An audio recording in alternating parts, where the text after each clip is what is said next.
back to another episode of I Am I. My name is Joshua Ansley. Today I want to talk about Turiya. T-U-R-I-Y-A, right? I did an episode about the gunas. I've mentioned the gunas a few times, right? The gunas are basically three states of being for all of created reality. Three ways of being, and that everything in reality, everything in creation, shares some admixture of these three ways of being, right? So they're tamas, rajas, and sattva. And the tamas is lethargy, indolence. I'm not going to go into it too much, because I want to talk about Turiya. So the tamas is lethargy, indolence, ignorance, without any judgment or anything. It's just an objective understanding of it, right? So ignorance of something, darkness, low energy.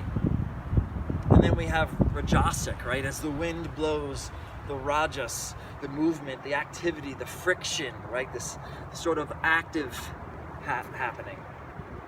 And then the sattva is actually the absence of the other two, right? So the sattva is peace and serenity and stillness and ease, right?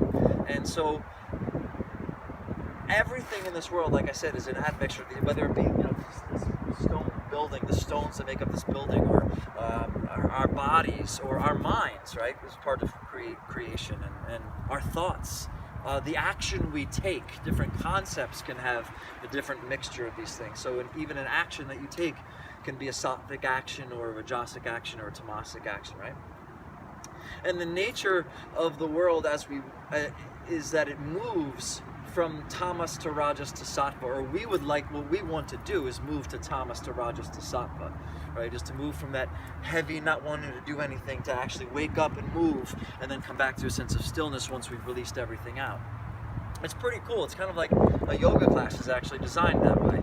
You sit there and you start kind of slow, and maybe just meditative and breathing, observing, and then you start to move slowly, you warm up, and then you get going and you get really out there, maybe some shit comes out and splash it out, and then it settles down into the sattva, and afterwards you settle down to that peaceful, serene space of shavasana, and from that space, then we contemplate the trans-sattvic, Turiya, the fourth state of being, the fourth state of consciousness, basically, which is outside of all of created reality, right?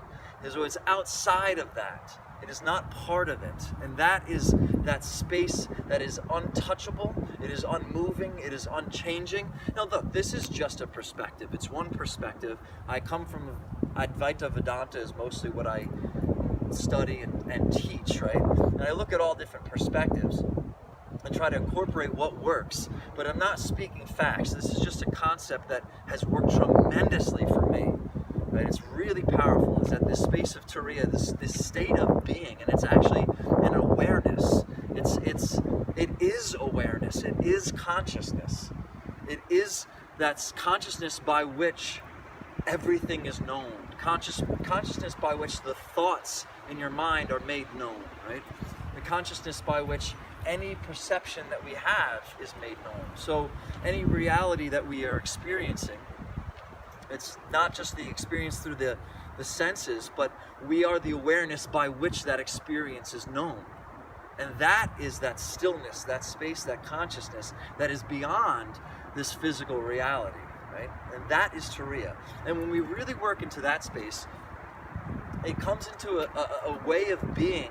Now there is that tendency, right, through the gunas, like that's the way trauma it really comes out of the body and out of the mind, right? Is it's crushed down, emotions are pressed down, and then we start to move things up. If we don't want to, if you have trauma, it's like just don't move, just stay here, fight, flight, or freeze, right? That's part of it. It's like don't be seen where there's danger if we move. If we can remove ourselves from the literal danger and get into a safe space where we can actually move, open up through the body, open up through the heart space, let it all fucking out, let those emotions come out, let it out, right?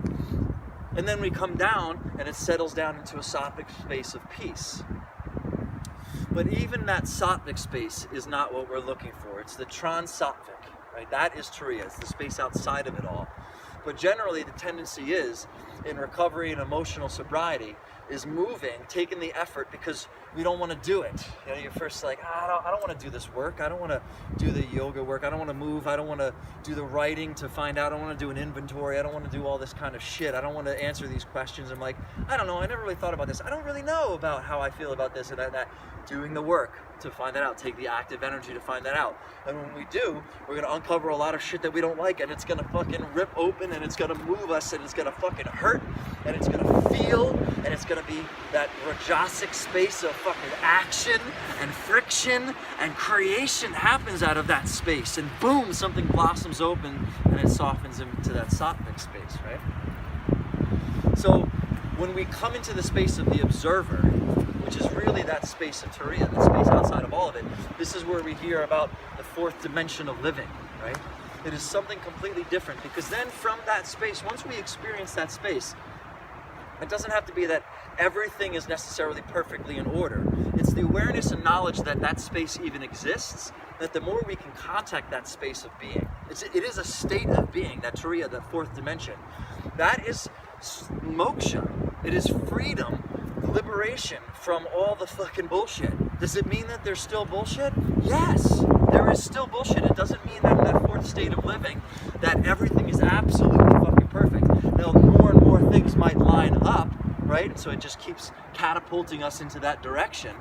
But as this is happening, and once we have that state of awareness of that Turiya, of that fourth state of being, and we actually exist as that state of being, then we can fuck with all of created reality all we want.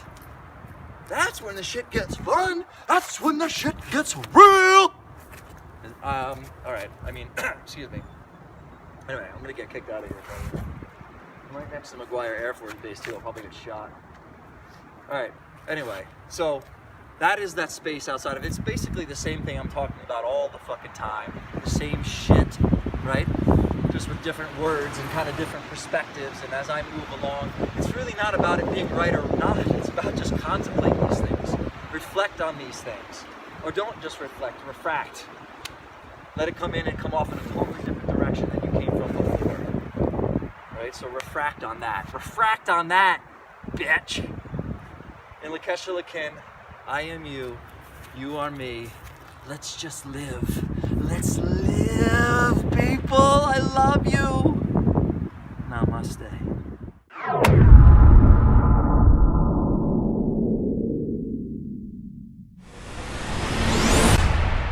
What? Too much?